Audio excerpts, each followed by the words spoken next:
নমস্কার। আজকে সাপ্তাহিক রাশিফল নিয়ে আলোচনা করব। আজকে 16 তারিখ থেকে 22 তারিখ অর্থাৎ 16 জুন টু 22 জুন 2025 সারাটা সপ্তাহ কেমন যাবে।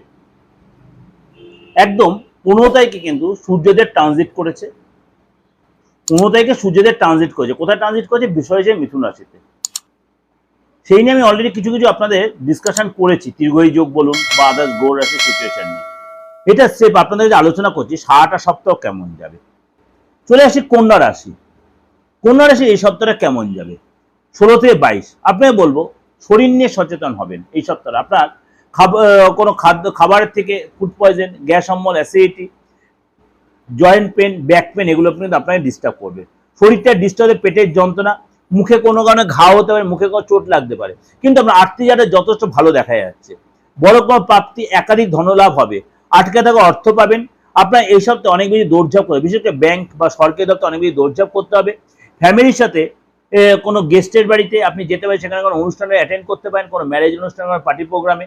এবং পার্টনারের সাথে সম্পর্ক আলোচনা বেটার হবে। এবং পার্টনার আপনাকে যে কোনো কিছু ডিমান্ড করতে পারে, কোনো চাহিদা হতে পারে, কোনো আবদার করতে পারে, আপনাকে সেই আবদার পূরণ করতে হতে পারে। আপনার শপিং করতে যাবেন, আপনি ডিনার করতে গেলেন, আপনি হয়তো দেখেন ডেটিং করলেন, পার্টনারের সময়টা বেশ ভালো কাটালেন। ফ্যামিলির হেলথ নিয়ে একটু ডিস্টার্ব হতে পারে, বিশেষ করে মায়ের শরীর নিয়ে একটু ডিস্টার্ব, ভাইয়ের শরীর নিয়ে ডিস্টার্ব হতে পারে। খাওয়া দাওয়ার ব্যাপারে আপনার অনেক বেশি কন্ট্রোল হতে হবে। কন্যা রাশির লোকেরা আপনাকে কিন্তু এই সপ্তাহে ফ্যামিলির লোকেদের জন্য আপনার কোনো হওয়া কাজ বিগড়ে যেতে পারে। এবং আপনাকে কিন্তু এই সময় যা খাবেন বুঝে শুনে খাবেন, পেট ভরে বেশি খাবেন না, বেশি রিচ খাবার খাবেন না, আপনার জাঙ্ক ফুড অ্যাভয়েড করবেন, জল বেশি করে খাবেন। এবং পুরনো মানে কি বন্ধুর সাথে যোগাযোগ হতে, সেই বন্ধুর কাছে একটু আপনি অ্যাডভাইস নিতে, সেই অ্যাডভাইস আপনি কতটা নেবেন না সেটা বুঝে শুনে করবেন। যারা আমাকে ইউটিউবে প্রোগ্রাম দেখে যারা আমাকে প্রেডিকশন নিয়েছেন, তারা আপনার আমি মিডিয়ায় বলছি না, তারা আমাকে বলছে স্যার ইউ আর গ্রেট। এটা আমার কথা নয়, প্রেডিকশনটা নিয়ে আমার মানে আমাকে দেখে আমার এই কথা শুনে না, আমার প্রেডিকশনটা শুনে তারা আমাকে বলছে। আর দীর্ঘদিন যখন আমি ইলেকট্রনিক্স মিডিয়াতে ছিলাম, যখন ফোন ইন প্রোগ্রাম করেছিলাম, তখন তো আমি একদম টু দ্য পয়েন্ট বিচার দিয়েছি। Phone in programme to the, আমি খুব শীঘ্রই আবার করবো হয়তো, কিন্তু সেটা এখন কবে করবো সেটা বলতে পারছি না, করবো। কিন্তু কথা হচ্ছে প্রেডিকশনটা কিন্তু আপনার ডেট অফ বার্থ থাকতে এমন কোনো কথা না, হাতে রেখাটা কিন্তু ভাইটাল।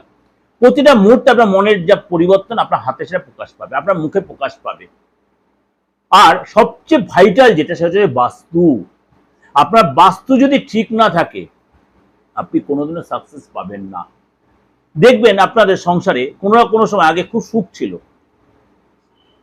কিন্তু কোনো কারণে কিছু একটা সার্টেন টাইমের পর সেই সুখটা চলে গেছে। কেউ কাউকে সহ্য করতে পারছে না, একসাথে খাওয়া দাওয়া করছে না, কেউ কাছে কথা বলছেন না। কিন্তু সেইটা কিন্তু ছিল না আপনাদের।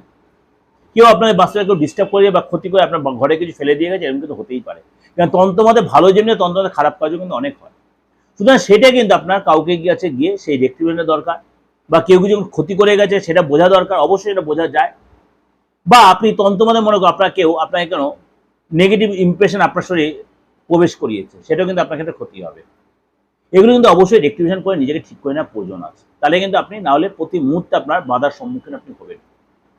তার জন্য কি করতে, কারোর সাথে যোগাযোগ করতে হবে, কোনো ভালো অ্যাস্ট্রোলজার, ভালো তান্ত্রিকের কাছে, যে আপনার হাতটা দেখতে হবে, ফেসটা দেখতে হবে, এবং বাস্তবতা প্রপার প্রেডিকশনে প্রপার রেমেডি দিয়ে আপনার বাস্তবতা ঠিক করে দেবে। কোনো কিছু না ভেঙে তাহলেই তার সাথে যোগাযোগ করুন। কারণ একটা অভিজ্ঞতার প্রয়োজন আছে। আমি সবসময় বলি অ্যাস্ট্রোলজি করুন, যাই প্রফেশন, ডাক্তারি করুন বা লয়ার, যাই প্রফেশন, একটা অভিজ্ঞতার প্রয়োজন আছে। সুতরাং সেটা আপনি বুঝে নেবেন কার কাছে যাবেন আর কার কাছে যাবেন না। দেশের বা বিদেশের যে কোনো লোক আপনি আমার সাথে যোগাযোগ করতেই পারেন, কিন্তু সেটা রেমুনারেশনের ফিসটা দিয়ে। আমার যে কোনো ধর্মের যে কোনো বয়সের 89109733259433960106। কেউ বলছে পার্থ আপনি নিজের ব্যবসা করতে বসেছেন। আরে ভাই, ব্যবসাই তো করছে, সবাই করছে। আপনি যদি আমাকে না চেনেন তাহলে আপনি আমার কাছে আসবেন কি করে? আপনি তো আমাকে প্রোগ্রামটা শুনছেন আমাকে দেখার জন্য। কোনোদিন আমার প্রোগ্রাম শুনতে যদি ভালো লাগে তাহলে তো আপনিও আসবেন আমার কাছে। এটা তো আলবাত ব্যবসা। সোশ্যাল মিডিয়ায় আমরা যেটা প্রোগ্রামটা করছি, আমরা যারা অ্যাস্ট্রোলজার আছে প্রত্যেক কিন্তু ব্যবসার জন্যই করছে। কেউ বিনা স্বার্থে বিনা সার্ভিস দিচ্ছে না, এটা হচ্ছে সার্ভিস। কিন্তু তার সাথে ব্যবসাটা, আমাদের পেটটা তো আছে। সুতরাং এটা খারাপভাবে নেবেন না। ভালো থাকবেন। নমস্কার।